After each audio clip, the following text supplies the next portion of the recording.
Hey, bonjour à toutes et à tous, j'espère que vous allez tous très bien. Donc aujourd'hui c'est dimanche, donc comme d'habitude, nous continuons notre cheminement avec les tarots de Étienne Grobler. Pour ceux et celles qui tombent sur cette vidéo, chaque dimanche, je présente une carte, enfin on tire une carte d'un des deux tarots de Étienne Grobler. Donc, ce sont des tarots auto-édités avec l'archétype de la Vierge Marie. Donc, la Vierge Marie et la Vierge, la Madone Noire. On sort un petit peu des croyances, on va dire, catholiques, parce que le travail de Étienne Grobler, c'est qu'elle nous ouvre des portes sur quelque chose de beaucoup plus universel que le côté catholicisme où nos amis des murs. Donc là, on va travailler plutôt, on va avoir des archétypes sur le fait, par exemple, euh, que la Vierge peut être représentée dans d'autres cultures, par exemple par Isis, parce que c'est souvent Isis, mais pas que elle. Donc voilà. Donc c'est ça qui est top. Et du coup, donc ce sont des jeux qui viennent d'Afrique du Sud, créés par une américaine, mais Régine de la chaîne Energy.e nous a traduit tous les livres. Enfin les deux livres de Étienne Grobler, enfin les trois livres parce qu'il y a le nouveau tarot sur Marie-Madeleine qui arrive, enfin qui est arrivé pour certains. Moi, il est en route. Donc là, il arrive normalement la semaine prochaine. Donc la semaine prochaine, on fera un tirage avec celui de Marie-Madeleine. Allez, on arrête de discuter et on va aller faire notre petit tirage. Donc la semaine dernière, donc, on avait tiré celle-ci qui m'avait beaucoup parlé. Donc on parlait du fil rouge, donc du lien donc ce fil rouge, ça peut être le lien avec la famille, mais aussi le tissage qu'on a avec qu'on tisse chaque jour inconsciemment aussi. Hein. Donc voilà. Allez, et donc bien sûr, comme d'habitude, si je tire une carte qu'on a déjà tirée, je la mettrai de côté. Donc je vous laisserai aller voir son message dans une des vidéos que j'ai fait.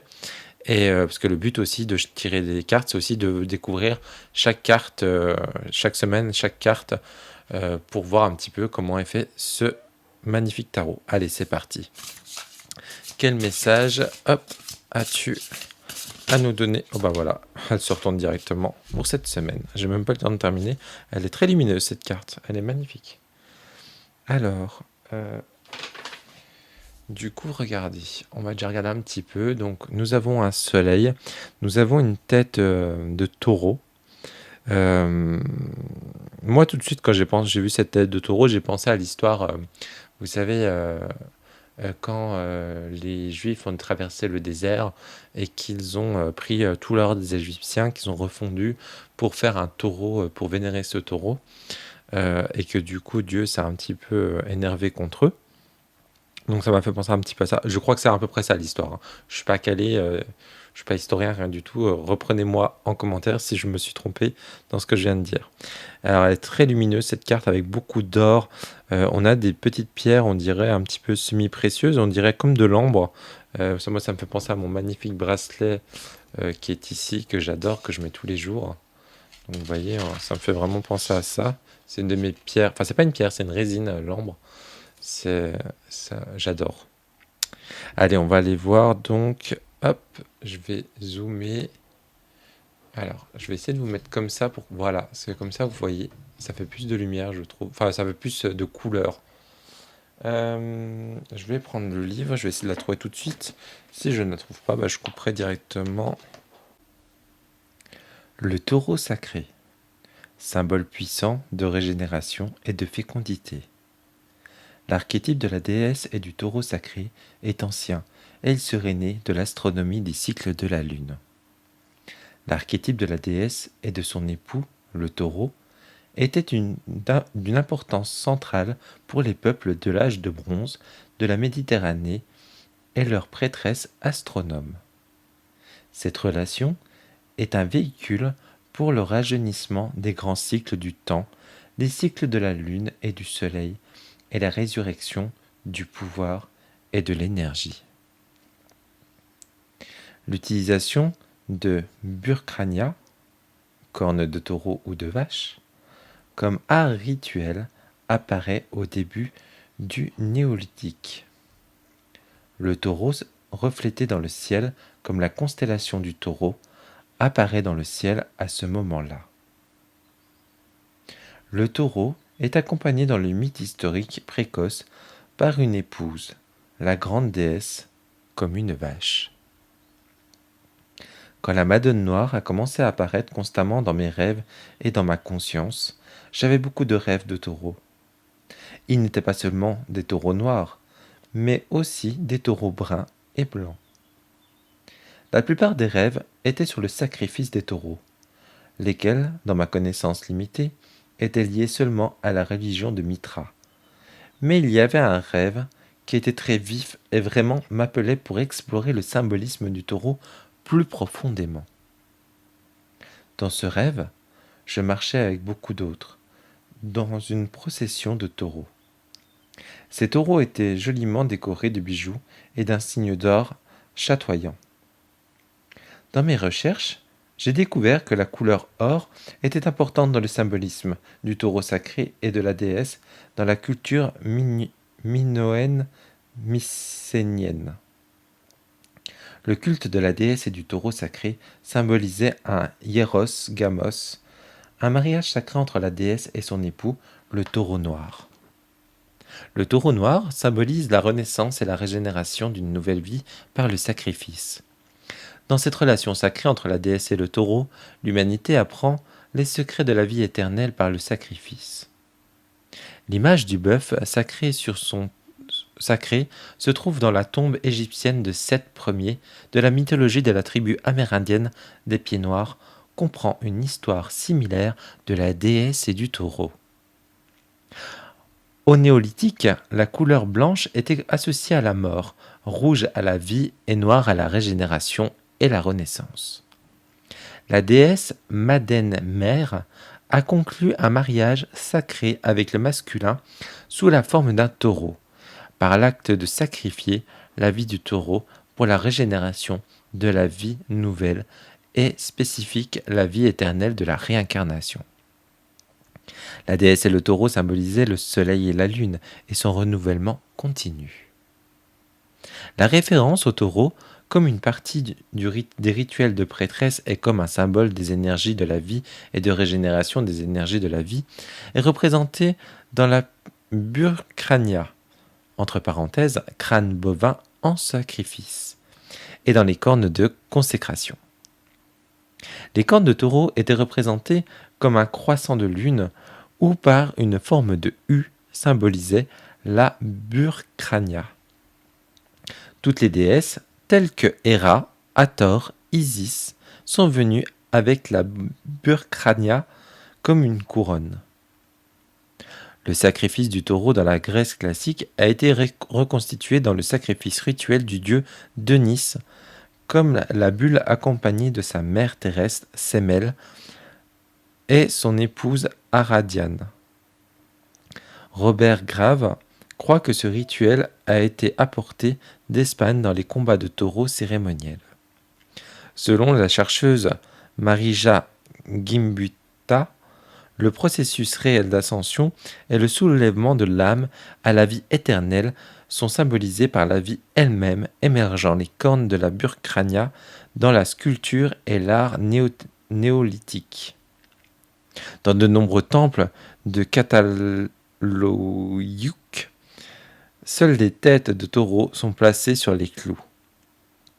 Ici, on peut voir que la tête du taureau émerge de la déesse dans sa position d'accouchement comme une représentation frontale du processus de naissance réel et que l'utérus, avec ses trompes de Fallope, ressemble à une tête de taureau. Dans les premières esquisses de Notre-Dame, était au centre du labyrinthe de Notre-Dame de Chartres. Finalement, la dame est remplacée par Thésée qui tue le Minotaure dans le labyrinthe. Le taureau ou le roi taureau, avec le masque symbolique, l'aspect partenaire mâle de la dame dans les cultures lunaires. Tueur de taureaux, Thésée, le héros athénien de la fin de l'ère indo-européenne, représente maintenant les cultures solaires. Ces cultures ont fini par détruire les cultures lunaires et matriarcales. Le taureau joue un rôle important dans l'histoire de la Madone Noire. Dans de nombreux cas, la statue a été pointée du doigt par un taureau grattant le sol, ou soufflant continuellement, ou refusant de quitter l'endroit jusqu'à ce que la statue de la Madone Noire a été trouvée. La patronne Madone Noire, Doloth, est connue comme la mère des dieux du taureau, Male de Deus del Tula. Dans l'Égypte ancienne, Osiris était parfois appelé le Grand Noir, Khem-Hur, très probablement en relation avec le taureau sacré auquel il était parfois associé.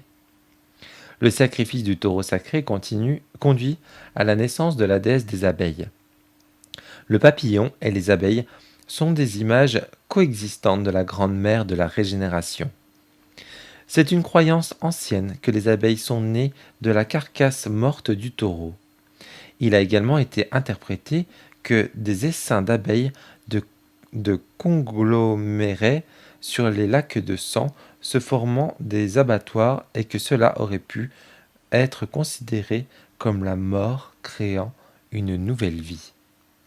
Une statue néolithique existe de l'image de la déesse des abeilles sur la tête du taureau incisé. La prêtresse de Déméter, qui était initiée de fidèles de la déesse... alors c'est marqué, j'arrive. Alors je pense qu'il y a une faute, pardon. Des fidèles de la déesse créotienne, je pense, c'est marqué, reçurent le nom de Mélissa.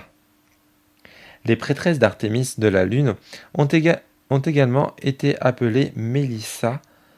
Et ici, nous avons l'énergie du taureau, abeille et la lune unis dans la même régénération. Dans l'ancienne mythologie du taureau sacré, avec sa puissance énergie masculine et son sacrifice ultime, nous voyons l'histoire de Jésus et de sa mère divine. Dans les temples anciens, le taureau était montré comme étant à la fois l'utérus de la jeune fille et de la déesse mère donnant naissance, et le taureau était né de la mère.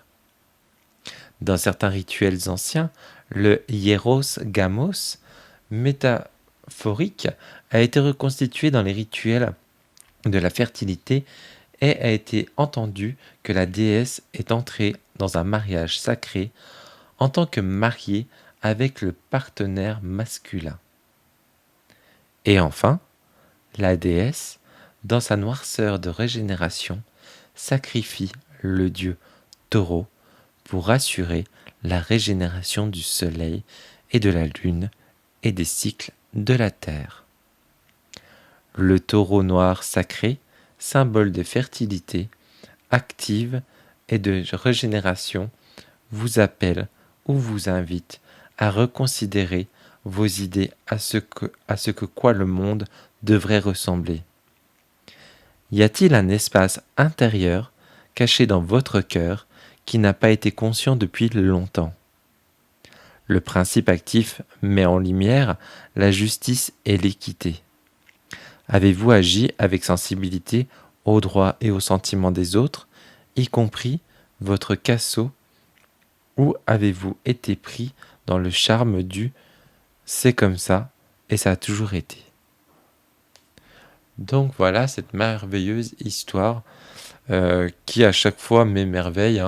On découvre toujours des nouvelles choses grâce à Étienne, à ses recherches, des choses que je ne connaissais pas.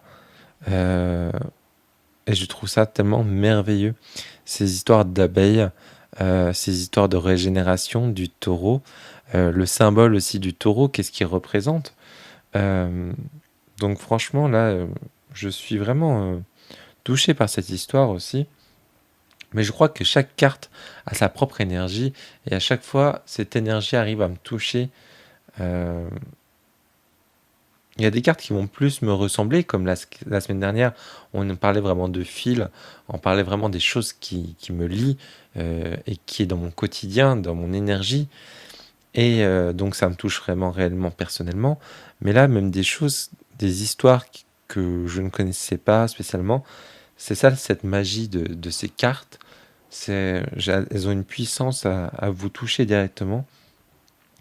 Et là, du coup, cette carte, elle nous me demande, est-ce qu'il y a quelque chose en nous qui est caché dans notre cœur, qui est conscient et inconscient, on va dire, et on n'a pas mis en lumière.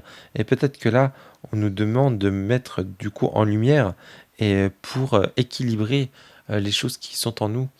Euh, voilà, cette semaine peut-être qu'on nous demande de se sensibiliser aux droits et aux sentiments des autres et aussi de nous-mêmes. Donc voilà, et pas de se laisser aller, de se dire bah c'est comme ça puis ça va aller, ça a toujours été comme ça. Peut-être bah, se remettre un petit peu en question et se mettre en lumière notre petite part qu'on qu'on cache en nous. Donc voilà. Eh bien écoutez, j'espère que cette vidéo vous a plu comme à chaque semaine. Si c'est le cas, bah, n'hésitez pas comme d'habitude à mettre un petit j'aime, un petit commentaire. Franchement, ça fait super plaisir. Et merci encore à vous d'être là, de me soutenir dans ces vidéos. C'est tellement un plaisir de chaque dimanche matin de me mettre avec vous derrière cette caméra et ce micro. Parce que même si on est juste euh, si je suis derrière un micro, il n'y a personne devant moi, je sais que vous êtes là, que vous attendez cette vidéo pour les fidèles. Donc merci, merci encore beaucoup de vos partages, de vos retours. Merci tout simplement d'être là. Donc voilà, je vous souhaite à toutes et à tous un très bon dimanche, ensoleillé, parce que chez moi il y a du soleil. J'espère que chez vous aussi. Et je vous souhaite une très belle semaine et je vous dis à très bientôt pour une prochaine vidéo. Ciao, ciao!